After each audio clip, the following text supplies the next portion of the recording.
Oh, yo guys, what's up, no? Ako'y, welcome back to my channel, no? Medyo matagal ako naging inactive, no? Sa ating page and channel. By the way, welcome guys. Siyempre, nag-work pa din ako sa BPO guys, no? Hindi lang ito yung ginagawa natin. Okay?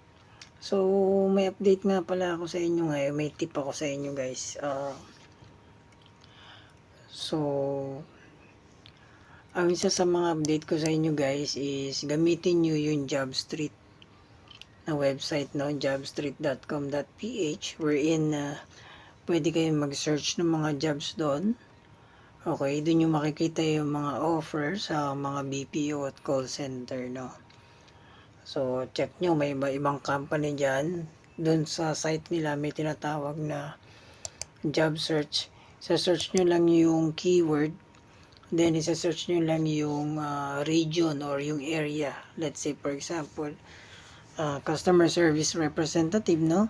Tapos, ilagay nyo dun sa where o dun sa area, Ortigas or Pasig. Pwede nyo rin lagyan ng classification kung BPO, ganyan. Depende sa industry, no?